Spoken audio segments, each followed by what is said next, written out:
Hello, fellow fantasy sports fans. Welcome to MFSN, the Hub's Fantasy Baseball Strategy Show, Thursdays at 4 p.m. Eastern, 1 p.m. Pacific. I'm Dr. Dan Ratner, and I'm here as always with Casey Vlad to the Bone Scheinvold and Ross the Boss. Hi, everybody. Ross the Boss, and we're live from La La Land, and I'm coming at you.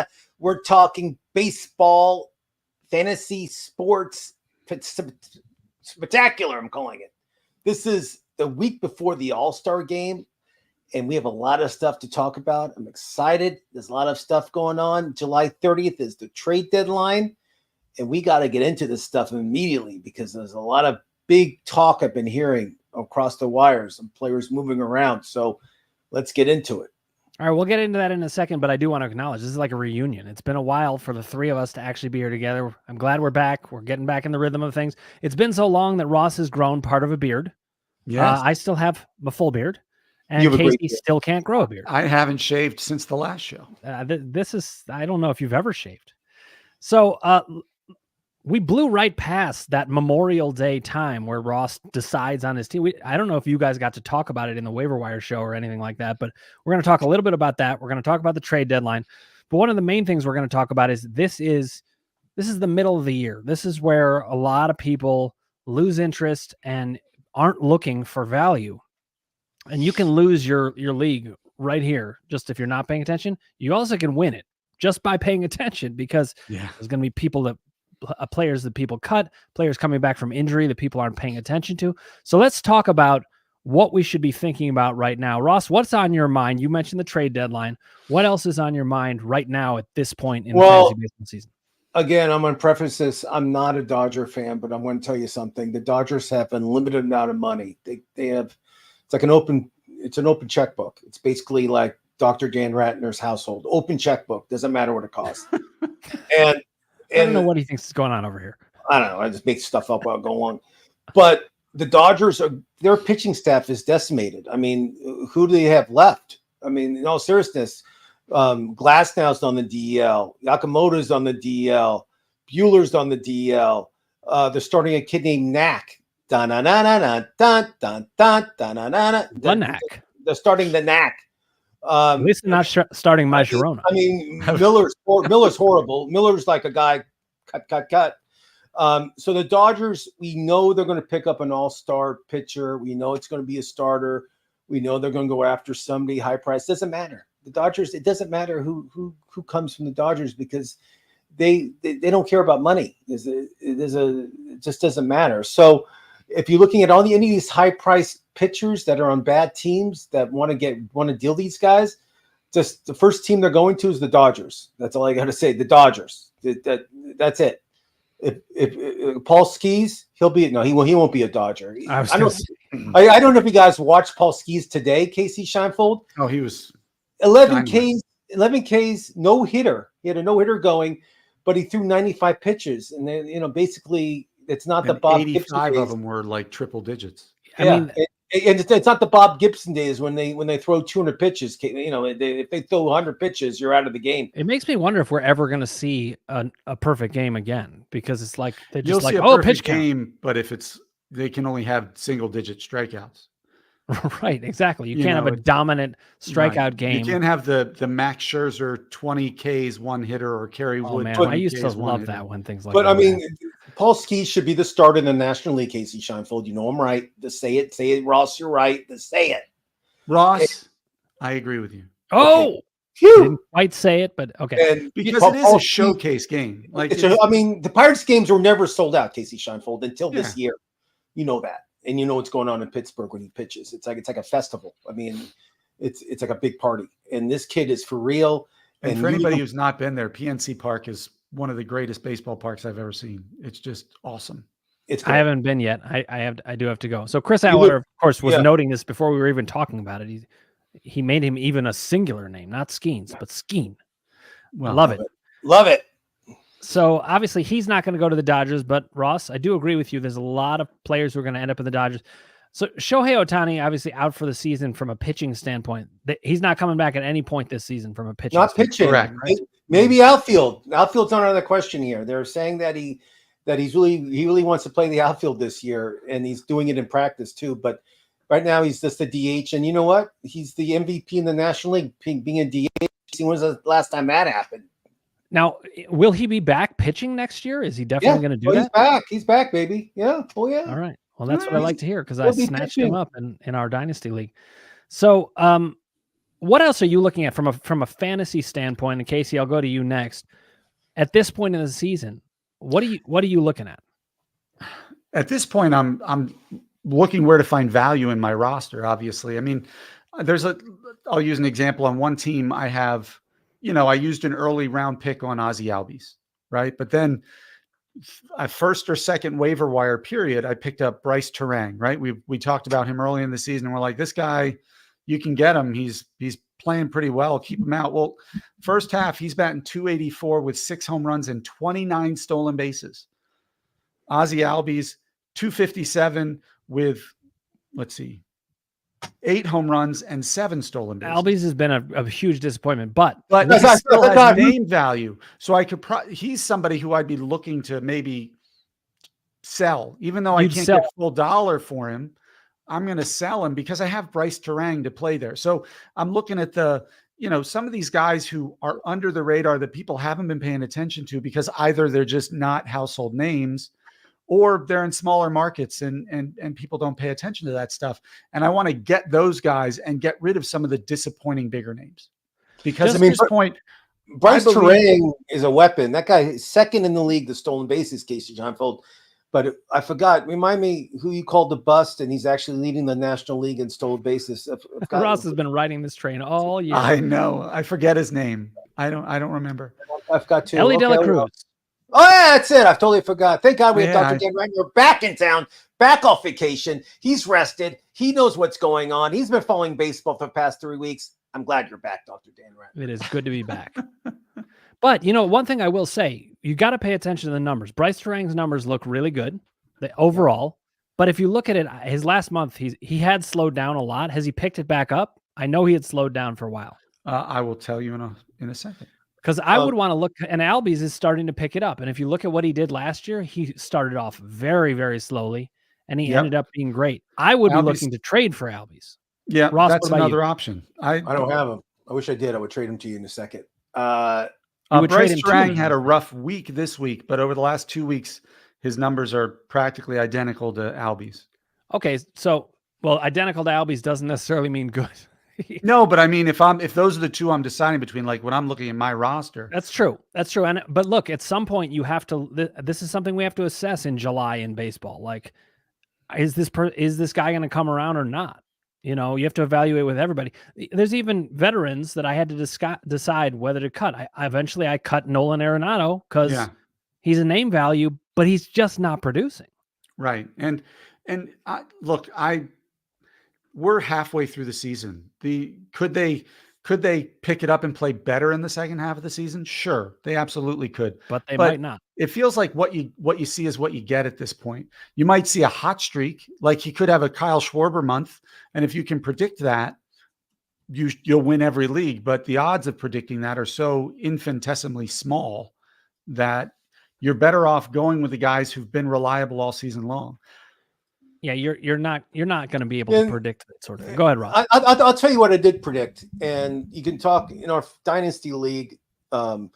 Arizona Wildcats wanted to trade me Glasnow, and I told them, "Listen, this is 2 weeks ago, Casey Scheinfold, last week," and I said Glasnow is going to be on the DL. They're going to make up some injury.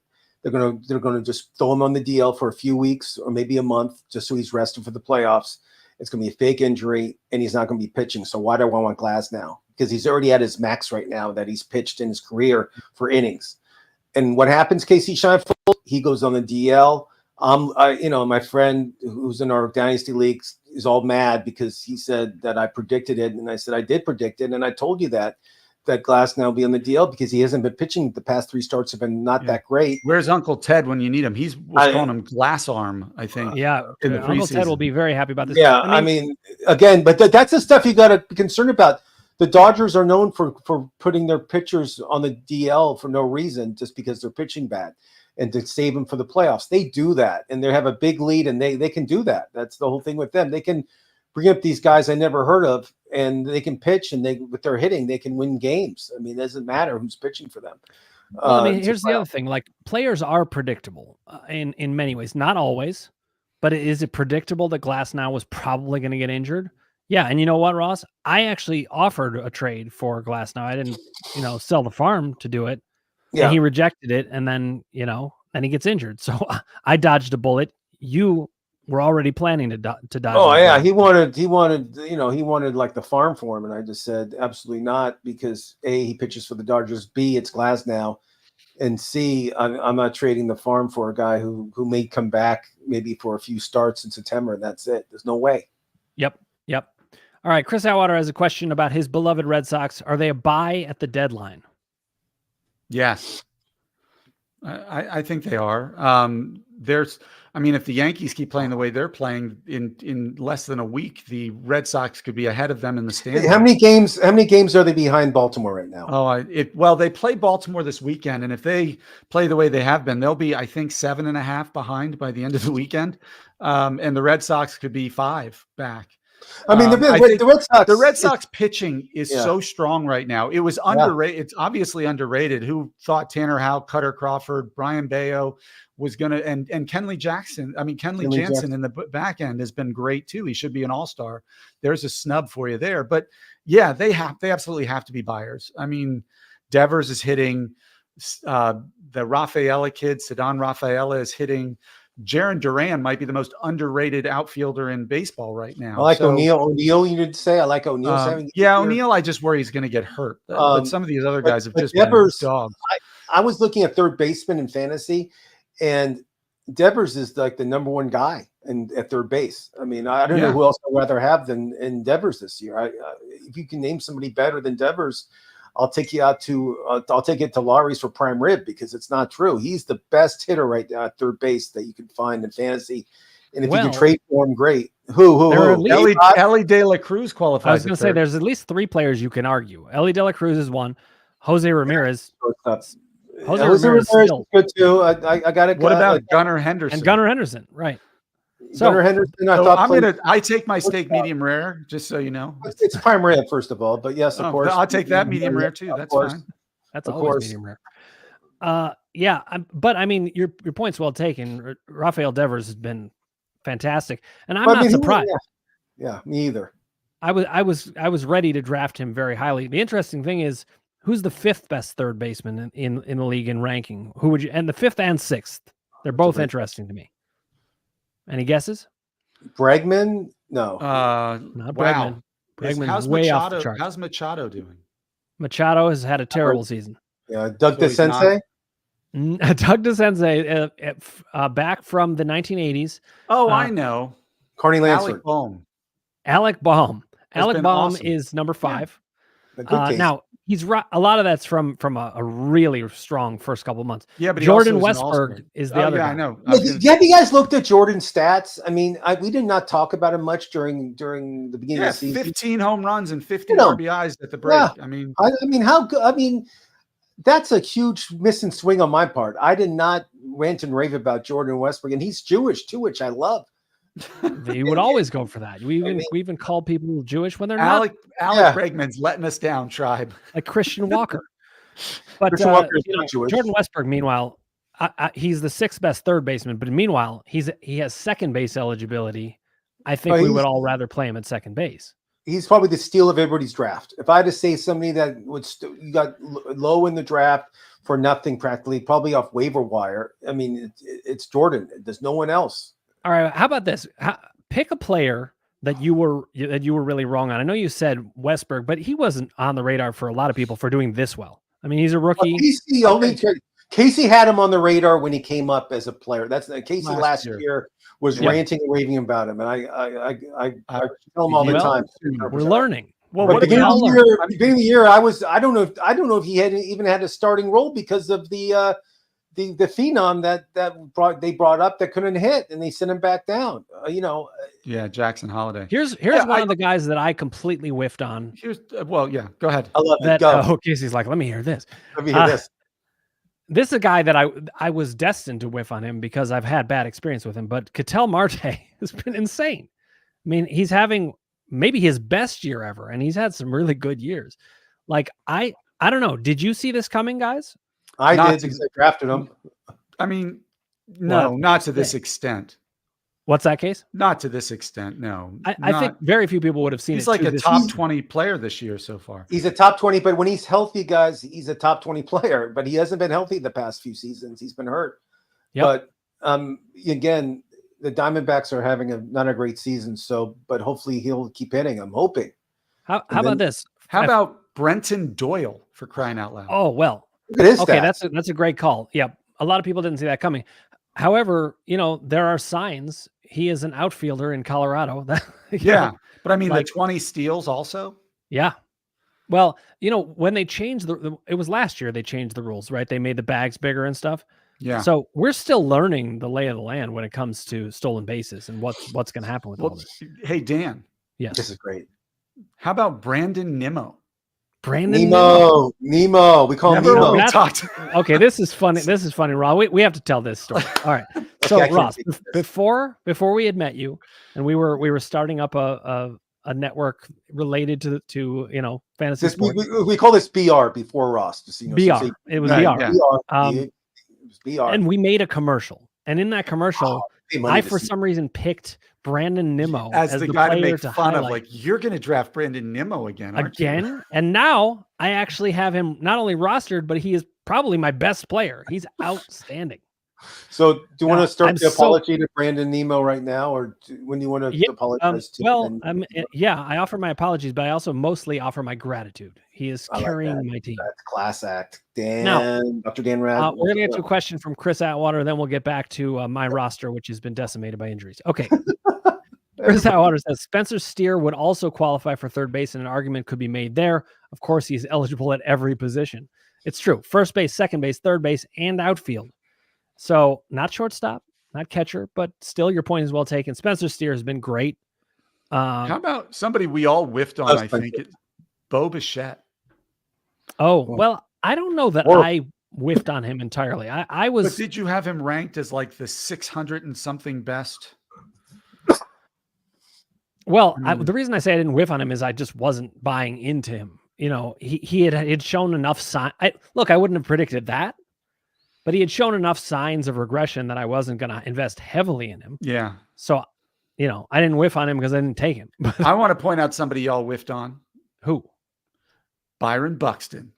Byron Buxton. The There it last is. month. Look at him in the last month. So we will all knock on wood. Yeah, So that tell he us doesn't the hurt himself. stats. I want to hear Yeah, it. tell us I that. just got hurt now that I said that. I know. He stepped, His he stepped stats, on a toe. He stepped on his toes. He's hurt. What is the stats the past month? Go. 388 average, Yep. 23 runs scored, 6 home runs, 22 RBIs, 2 stolen bases. He is the number 5 ranked player in fantasy over the past month. That's unbelievable. And we know he's got the talent. It's really, But really stay healthy. tomorrow he'll strain an oblique and miss 8 weeks. Now, I wouldn't say that I whiffed on Jaron Duran because I actually drafted him in one league, but he's been a great surprise. And Chris, Oh my Chris gosh. Atwater, as a Boston fan, has got to love this. Jaron Duran had 22 stolen bases, 10 homers, 280 average. I mean, he's looking great. And if you have him in like a keeper league, you keep this guy. You keep that guy. Here's a guy pretty much everybody must have whiffed on. Marcell Ozuna. Oh my Which- gosh, I've talked about him all the time. Right. I mean, we've whiffed on him for years. I acknowledge it. And next year I'll whiff on him again. Probably. Here's a guy I hit on that I was excited about. Ross, you've talked him up a lot. Who is it? Riley Green. Riley Yeah. Green's been great. And, when it comes to this time of year in fantasy baseball and what should you be doing, I think you want to be looking for players that are undervalued. Riley Green even could be one of them, even performing as he's done, because some people may not believe he's going to be able to keep it up. And then there's guys like, look at Stephen Kwan as a Cleveland fan. It's hard not to smile at Stephen Kwan. Yeah. He's in a massive slump, which has brought him down to 361. I don't even know if he's in a massive slump. He's the best leadoff hitter in baseball right now. The guy is tearing it up, and It's incredible. He's steal bases. He's a California kid, second of all. And third of all, your Cleveland, I almost said Indians, I didn't say it. Your Cleveland Guardians are playing great baseball, and I think they can have the best record in the American League this year. How about that? They got smoked today. Especially if they make a trade. Game, Casey Scheinfold. One game. What? So, I mean, especially if they make the trade. So Chris Atwater asks, are the Red Sox buyers at the deadline? The Guardians obviously should be buyers at the deadline, but do you think they will? I'm going to ask that. I'm going to put it out to you guys. You're more objective about it. I have a strong indication of what I'm going to expect because I've watched this team. But what do you think they're going to do? Who's that? The Guardians. I say the Guardians will spend a few bucks, nothing crazy. They're known to be cheap there in Cleveland. Nothing against you, Dr. Dan Ratner. I know you're a very generous man. They should trade for Brandon Nimmo. That's the kind of thing they would do. No, that would be good. The Mets aren't sellers, my friend. The Mets are buyers. The Mets already said it. The Mets are not trading anybody. Fair enough. They're not going anywhere. Trust me, they're all staying. It's going to take a SWAT team to get those guys out of there. How about if we get Jazz Chisholm? Jazz Chisholm's on the trade table. I'm interested where he goes. Casey Scheinfold says the Yankees. I say the Dodgers. But Jazz Chisholm is for sure going to get traded by the deadline, which is January 30th. I love Jazz Chisholm. He's one of my favorite players to watch, in all seriousness. I love that kid. If he's anywhere else but Florida, he'll be a superstar. Just no one cares about Florida baseball. But there you go. As everybody knows, I'm a prospect and rookie, apologist and super fan. And there were 3 Jacksons coming in, and Atwater is about to say it here. There were 3 Jacksons coming into the league this year. And Tito, the one who was the Jackson Holiday, Jackson Churio, and then this Jackson Merrill, who San Diego decided, you know what, we're going to throw him in the outfield, even though he's a shortstop.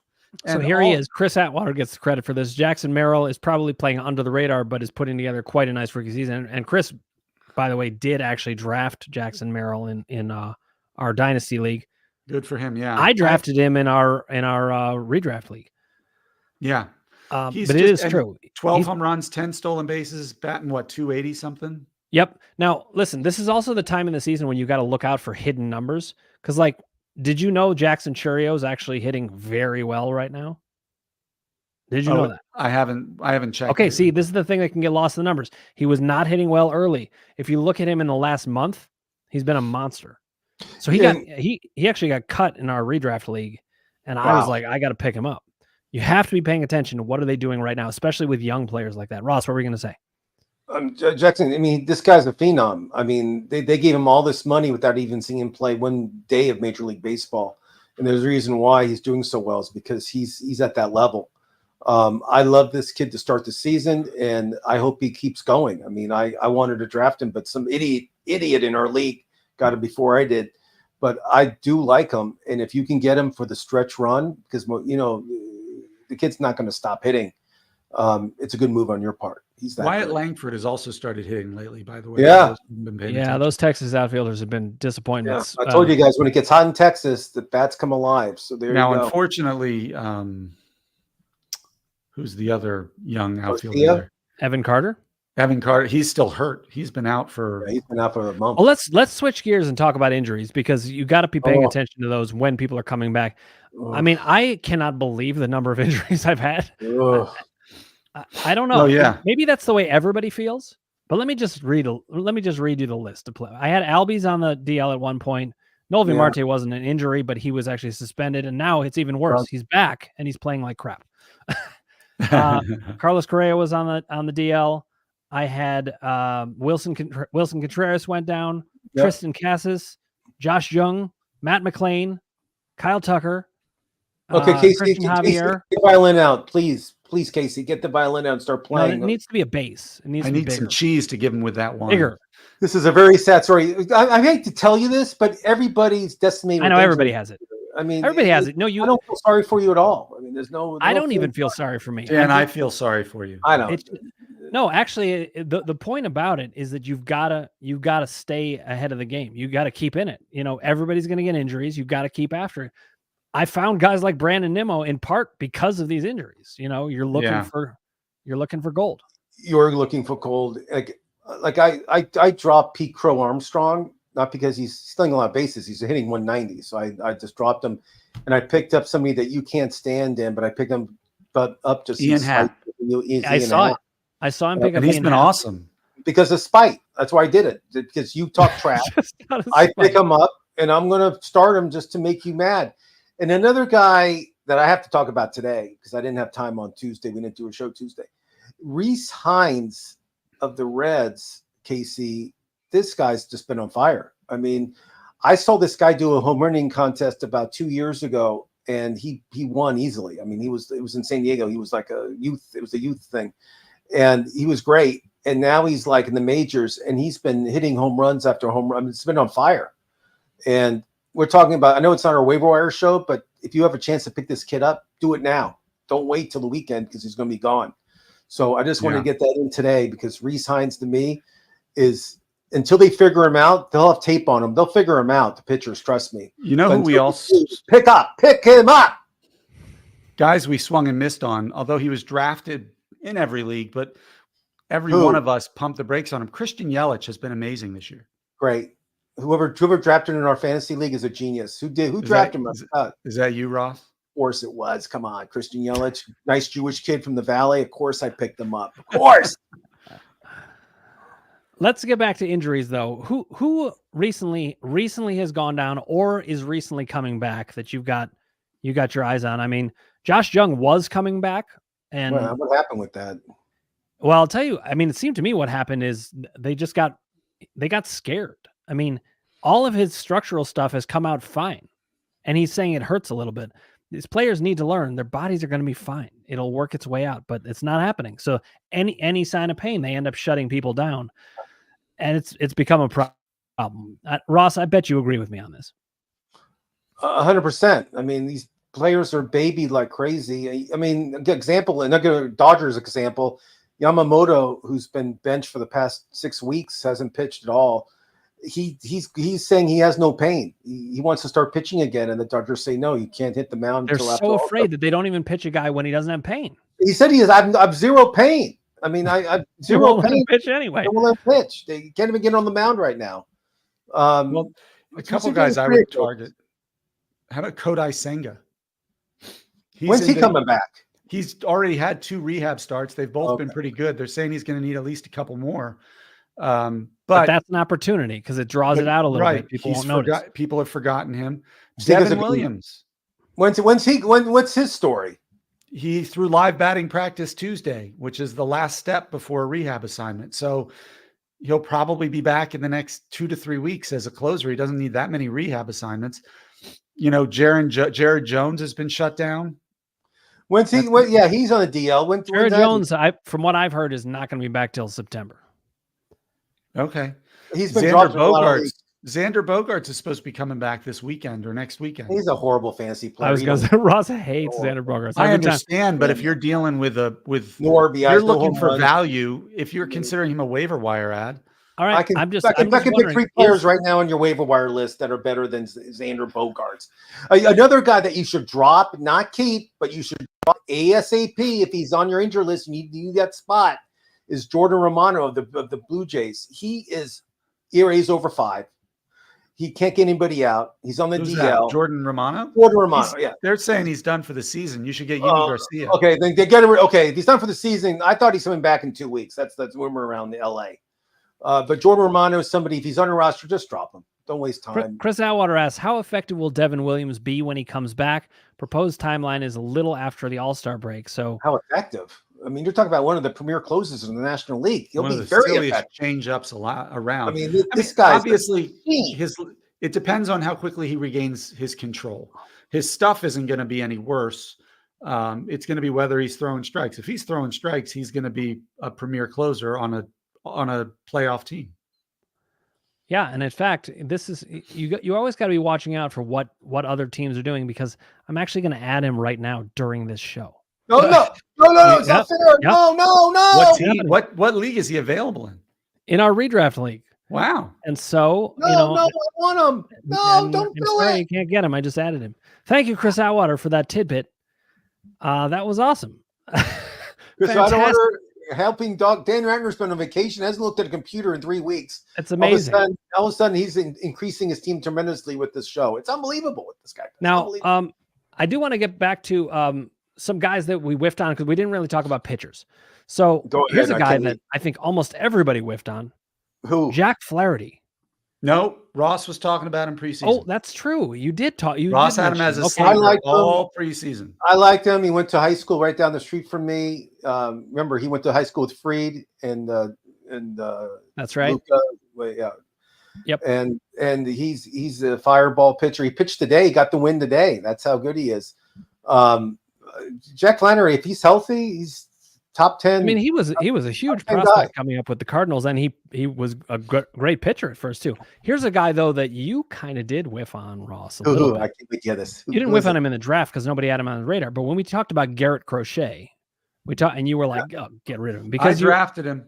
You were thinking just the White Sox factor. I was just saying White Sox last place team. Do you really I know, want, but 146 strikeouts in 105 innings with a 3.08 ERA. Now we all tease you about the Dr. Dan Ratner litmus test, and that's the litmus test is this: innings pitched compared to strikeouts. He has to have more strikeouts than innings pitched, and he passes the litmus test. How about passes?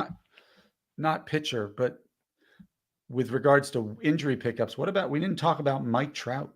He's supposed to be coming back in the next. I don't even know that. Who's Mike Trout?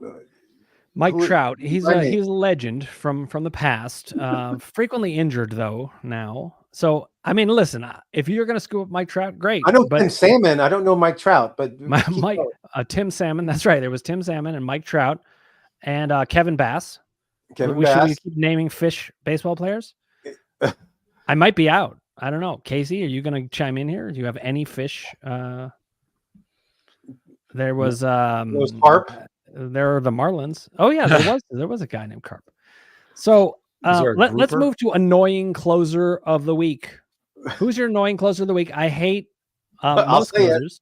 Generally, this will be a horrible thing for Dan. It'll probably have a nervous reaction when I say it, but I have to say it just to watch his face. Alexis Diaz. Actually, I traded him away, so I have no problem with it. Now, unfortunately, I traded him to Chris Atwater. So, Chris, I apologize. Now, Chris says for bad closer of the week, all of them. I love that answer because really, the closers just torture us. I want to say something. I don't know how you guys are feeling about the fact that we have holds in our Dynasty League, but I love this. Because it makes all those annoying closers just so much less annoying. You know, it's like, if they lose their value as closer, then maybe they're going to get holds.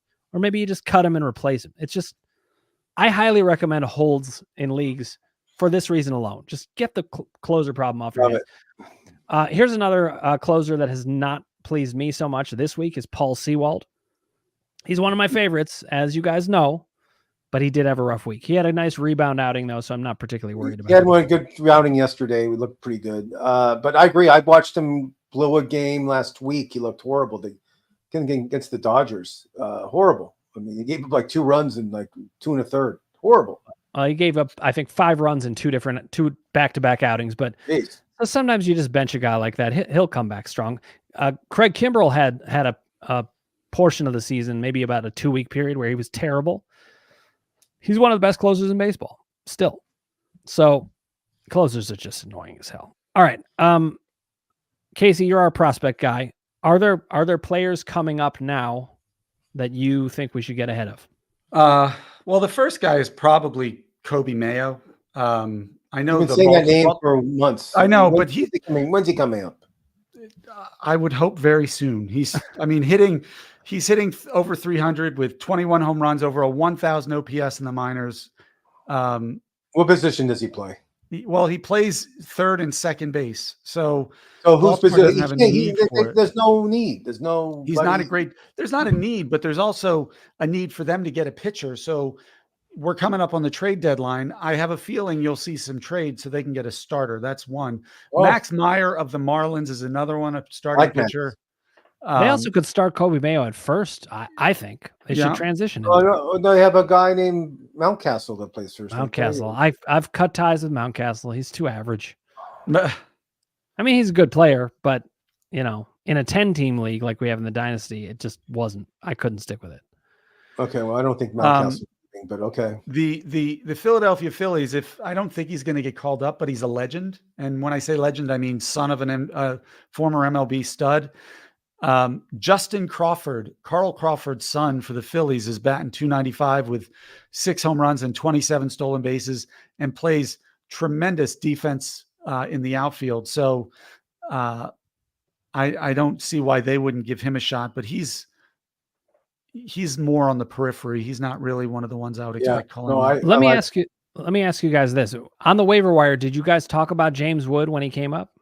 I talked about him for the 2 weeks right before he was called up. Let me answer. Casey's been ranting and raving about James Wood. James Woods, the actor he talks about, because he gets mixed up sometimes. He has no idea what he's talking about sometimes. But Casey's been all over James Wood. James how Wood big he is, his size, his strength. He talks about his family.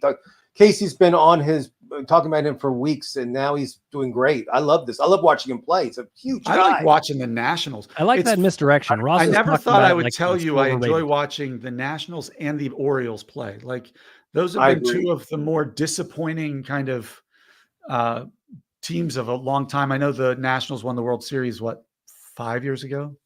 Good memory. 4 years ago, something like that. Harper. Yeah, after Harper. Post Harper, that was Soto. But they've been pretty abysmal since, and I think they're tanking. They're taking that Houston Astros model of 2017 or 15, and both of those franchises now just have a lot of excitement. No, the Nationals are 500. I mean, they're playing good baseball. I mean, CJ Abrams is a top 20 fantasy player. I love Ouch, CJ. you're hurting me. I love CJ. I love. You waited. Those guys. You should have waited that much longer. Ross, you do know this story about how I drafted CJ Abrams with the #1 pick in our keeper league 2 years ago, and he just tortured me for the whole year. And since then, he's been great. Chris Atwater says Justin Verlander. Edwin Diaz has been pretty good post suspension. I know Chris was very worried about Edwin Diaz for a while here. What do we think? Has he righted the ship? When I see Edwin Diaz pitching well, he's been getting blasted. I mean, his numbers this year are not good. Can he turn it around second half? Yeah, maybe. Would I have him on my roster? No. I just don't trust him enough to have him. I think the Mets have Reed Garrett, who I like a lot. Or is it Garrett Reed? Reed Garrett. Reed Garrett. And Reed Garrett. I like Reed a lot, and they have a couple other guys that throw smoke. So Edwin Diaz has a short leash. If he starts giving up runs, I can see him either traded or demoted, because I don't see him staying as a closer much longer if he's not. So it sounds like you would trade him if you had. I would get rid of him. I'm not impressed this year, guys. Stacy, tell me what his stats are. I don't want to guess, but I know they're. Who's that? Edwin Diaz. Look up Edwin Diaz. But in the meantime, Uncle Ted's saying, "What up? Good to see you, Uncle Ted. Ted, welcome to the party. Congratulations on your fantasy baseball team. You're doing great. Yep, looking good. Although, Uncle Ted, you are approaching your innings limit very quickly. Wait, what is the innings limit? You don't, Ross. We've had an innings limit every season we play. I know, but this year it doesn't have anything. I went to look, and there's like no, there is. Listen, Fantrax is a little confusing in their site, but if you look at where is it? It is up at the top of your screen, min max. You can look at stats, and then there's min max. Okay, go look at that. There's 1,350 innings pitched. That's the innings limit. Thank you. Uncle Ted's already over 1,000 innings. He's like blowing through his innings. Now, they're good innings, though. So hopefully it'll hold up. So just be aware of that. I shouldn't have even told you. This is part of the gamesmanship that can happen in baseball. You just let your opponent do what he's doing. You do you. So Edwin Diaz's stats for the past month, he has a 0 ERA, 2 wins, 4 saves. He's only thrown 5 innings in the month, though, because I think he was on the IL for a while. So he was suspended. So I just realized Uncle Ted's actually asking, what is an innings limit? So let's just explain what that is. What is this innings limit? What is an innings limit? In many leagues, you don't want to have, the one you're in. Including the one you're in. You don't want to have unlimited innings because then it just becomes churning the waiver wire just to maximize numbers, because you can just that's actually why I don't like fantasy basketball. It's just a numbers game. Just pile it up. How dare you? Yeah.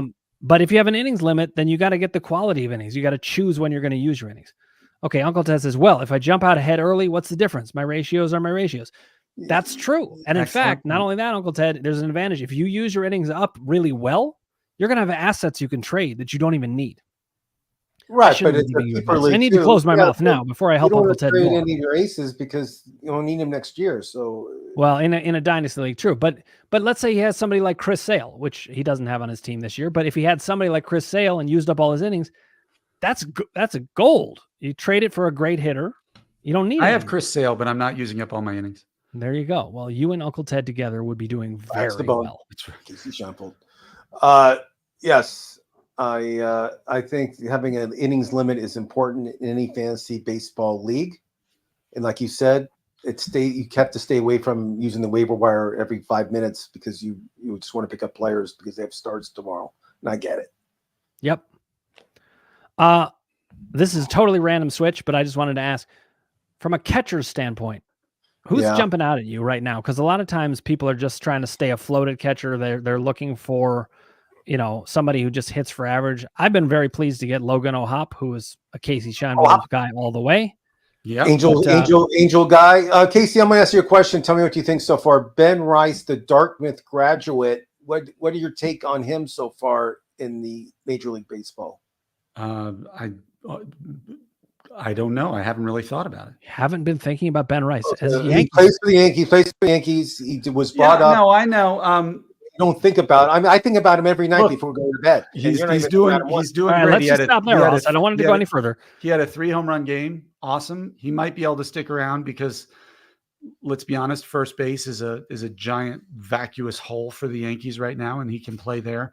Even when Rizzo comes back. Your namesake's going to be a Yankee, and that might happen. Vlad to the Bone might be moving to the Yankees. Well, that would make me very happy.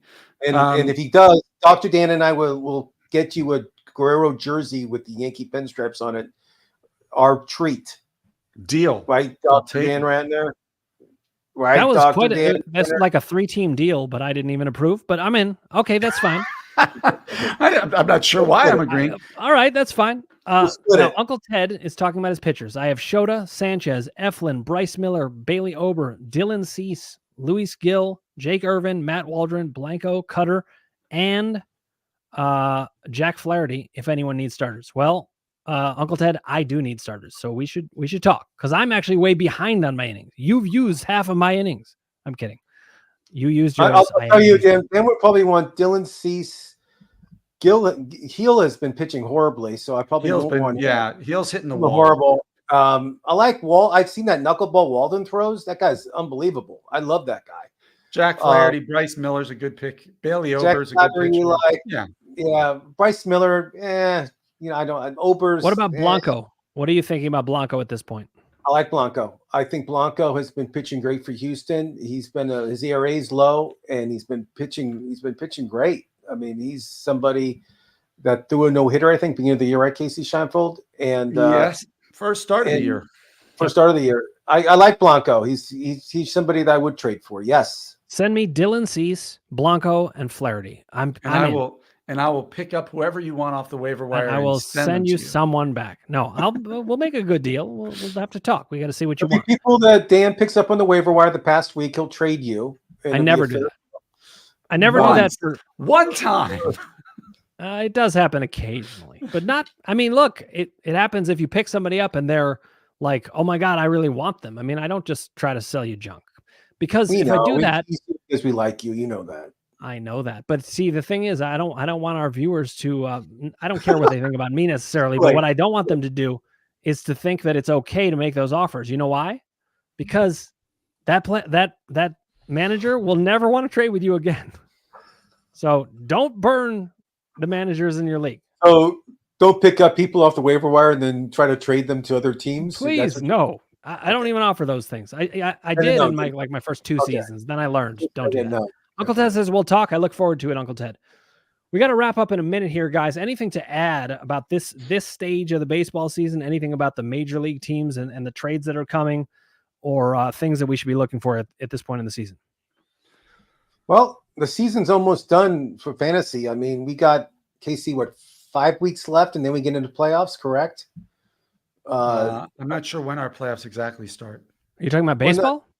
Baseball for fantasy. Oh, in a redraft league, right? Yeah, I mean, so if you want to make some moves, you got to do it quick. Time's running out. That's what I'm trying to Yeah, tell you now's guys. the time to, and also to focus on the MLB trade deadline and see who's going to be moved where and what that does to pitchers and relief pitchers. And Is Matt McClain worth an ad at this point? Is he going to be no, coming back? I not don't in even know when redraft leagues. I They're don't even know saying when he he's coming won't come back. back until September. Yeah, that's And what by I thought. then, most redraft leagues are in the tank. Before we stop, we should mention our cover boy. I Jameson chose Jameson Taillon. Taillon. And Ross, I see you just picked him up. Smart pickup. I mean, he's been pitching great, and he's a really solid pitcher. These are the kind of values you can find out on the wire. We got a couple more comments, and then we're going to wrap up here. The Cubs have They're been on about the fire league. lately. The Cubs have like won 7 out of 8 games. I mean, they've been on fire, and they're starting to hit. I mean, I don't know how many games behind they are from, but they can make a good run. We'll see what happens with the Cubs. So Uncle Ted's commenting on our league. He says, I wish we had 5 outfielders, 2 catchers, and a corner infield and middle infielder. Way too deep with only 10 teams. I think of that as way too shallow because there's so much out on the wire, and I understand what you mean. I actually personally, I hate the corner infield and middle infielder positions. I hate that stuff. I used to like it. I don't like it anymore. I don't like it. I just I do like 2 catchers though. I do like that. 2 catchers has been great in the redraft league. Well, we may have to think about that. We can make adjustments in this league. We just need to improve it with everybody. Yeah. Okay. Chris Atwater says, I agree, Uncle Ted. This was about the innings limit. I use what I've got in the moment, but hopefully not just throwing any trash arm out there. Listen, if you've got a pitcher pitching well, you throw them all the time. I mean, Ranger Suarez has been great. It seems to me the wheels are coming off there, and that's going to happen. Maybe you can sell high. Don't feel stuck with him though. If he's really not pitching well and he doesn't have a track record, maybe he's done. And as the season goes, I wonder if you guys agree with this, but as the season goes, it becomes easier and easier to cut people. Well, and as the season goes, his value diminishes anyway because he's only got so many innings left to affect what are already your ratios. Yep. All right. Anything to add, guys? Well, before we wrap up. No, we'll be back. Casey and I will be back Tuesday at 1:00 Pacific, 4:00 Eastern to talk waiver wire, and we'll have some predictions where players are moving. Yeah, that'll be the All-Star week. So yeah, All-Star game dry week, a pretty dry week in terms of actual fantasy stats, but we'll still seek to entertain. Well, missing it's just the home running contest is when on Monday. I don't. You would know that better. I believe that is true, but I need to check on that. And we'll take the hometown kid Garcia to win it. How about that? Casey, who's your prediction? I don't even know who's in it. I don't follow the All-Star game. Real baseball, I know very little about you're outside the star of a fantasy baseball YouTube show, and you don't know who's in the home run. Great, because that has everything to do with fantasy baseball. Okay, a couple of comments before we leave. Uncle Ted says starters are going to pitch better early in the season. I think that's a really good point. You should watch out for it. Look at his last comment. What's that? Look at his What last is it? What is it? Comment. I'm going to the Derby. Good for you, man. Enjoy it. He also said, great stream. Thanks, Uncle Ted. Chris Atwater says, thanks for the show. Great show, guys. Thanks for joining us. So Ross and Casey are here on Tuesdays. That's 4 p.m. Eastern, 1 p.m. Pacific. Same time here on Thursdays. Hopefully the 3 of us will be back regularly now after the vacation schedule is broken up a bit more. And then remember, football's pretty much around the corner. So we got to start doing our preseason stuff, guys. I hate to. Well, we got about a good month of baseball to keep supporting people who are working through these things and need to know. I know, but I got quarterbacks. We'll be starting in on football as well. I got running backs predictions, quarterbacks. I got receivers. I've been doing homework every night on fantasy football, Casey. So I'm ready. Well, put out some shorts, my friend. Ross has predictions at every position, is what he's saying. Every position except kicker. Except kicker. No, we don't do that. All right, guys. It has been a pleasure. Casey, Ross, thanks so much. And we look forward to seeing you next week.